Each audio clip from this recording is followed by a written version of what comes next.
आप लोग उस सब आ जाइए, आप उस सब आ जाइए।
एजेंसी ब्लॉक की बात इसमें ये था उत्तर लें कि उसमें 11 हमारे मुल्क में बहुत कम ऐसी एजेंसीज होंगी जिनका ये एफिशिएंसी लेवल हो या जिस पे पब्लिक ट्रस्ट इतना ज़्यादा हो।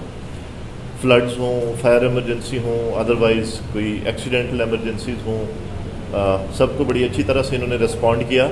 यूनिक किस्म की एक इमरजेंसी थी पूरी दुनिया की तारीख में। और हमारे बाकी जिस तरह से मेडिकल के प्रोफेशन से वाबस्ता जो लोग हैं, सिविल एडमिनिस्ट्रेशन है, लॉ इन्फोर्समेंट एजेंसीज हैं, उन सब की तरह बल्कि उन सब से बढ़ के इसमें हमारी इस 1122 की जो इमरजेंसी सर्विस है, ये अगेन प्रूव्ड, इन्होंने अपनी वर्क को फिर साबित किया। और फ्रंट लाइन सोल्जर्स के तौर पे, चाहे वो हॉस्पिटल्स के अंदर डिसइंफेक्शन कैंपेन हो, पेशेंट्स की शिफ्टिंग हो, बैरियल हो, जो कि बड़े मुश्किल काम थे और एक बिल्कुल एक नॉवल किस्म की एक इमरजेंसी थी जिसको कोई रिस्पॉन्ड प्रॉपरली नहीं किया जा पा रहा था। तो उन्होंने दोबारा से एक दफ़ा साबित किया कि एक बड़ी डिसिप्लिन्ड और एफिशिएंट फोर्स है हमारी, जो किसी भी किस्म की सिचुएशन को डील करने के लिए हर वक्त तैयार है। हमारे लिए एक चैलेंजिंग असाइनमेंट आ रही है, वो ज़ाहिर ईद उल अज़हा के हवाले से है, क्योंकि अल्हम्दुलिल्लाह अभी डाउनवर्ड ट्रेंड्स हैं, लेकिन एक बहुत बड़ा इवेंट होगा जिसमें एनिमल्स की ट्रांसपोर्टेशन होनी है।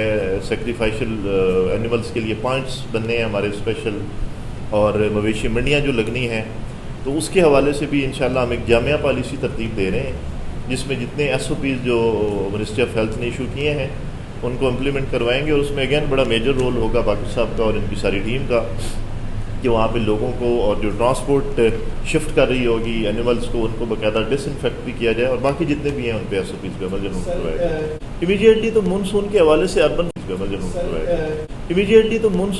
से अर्बन फ्लडिंग का हमें इशू होता है। आप यहाँ के रहने वाले हैं, आप ऑलरेडी बेहतर जानते हैं, क्योंकि हमारे सीवरेज सिस्टम्स के कुछ इश्यूज़ हैं, डेवलपमेंट स्कीम्स उस हवाले से कुछ चल रही हैं जो इंशाल्लाह हो जाएंगे कवर, लेकिन वो अभी इस पोजीशन में नहीं है कि अगर ज़्यादा बारिश हो जाए तो उसको ऑब्जॉर्व कर सके। तो सबसे पहले तो मानसून से हमें होता है इसका अर्बन फ्लडिंग का इशू होता है कि पानी खड़ा हो जाता है मुख्तलिफ एरियाज़ में जो हमारे अर्बन सेंटर्स हैं।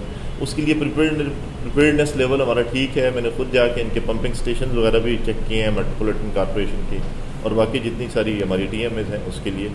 और जो फ्लडिंग है अगर वो होती है, रिवर्स में पानी अगर ज़्यादा आता है, तो उसके लिए भी बिल्कुल पूरी तरह से तैयार हैं इन्होंने 1122 ने और बाकी सब एजेंसीज ने सारी अरेंजमेंट इन प्लेस रखी हुई है। आपने उसकी एक डेमोस्ट्रेशन देख भी ली होगी। तो इंशाल्लाह अल्लाह ना करे कोई ऐसी सिचुएशन अराइज हो, लेकिन अगर होती है तो हम बिल्कुल पूरी तरह से तैयार हैं। मैं am नॉट श्योर, मैं इसको चेक करके आपको बता सकता हूँ, लेकिन वापस बेसिकली वो जाने का जो इशू होता है वो इस तरह से वापस नहीं जाता। वो जब भी फाइनेंशियल ईयर एंड हो रहा होता है तो जिस स्कीम में भी जो पैसे रह जाते हैं वो लैप्स हो जाते हैं, लेकिन वो नेक्स्ट फाइनेंशियल ईयर में फिर वो आ जाते हैं। तो इंशाल्लाह इस फाइनेंशियल ईयर दोबारा वापस आएंगे। मसलन पिछले फाइनेंशियल ईयर में कितने थे और अब कितने। अच्छा, अब उसको देखना पड़ेगा कि आप पता नहीं कौन सी उसके हेड की बात कर रहे हैं या ओवरऑल टोटल फंड्स की बात।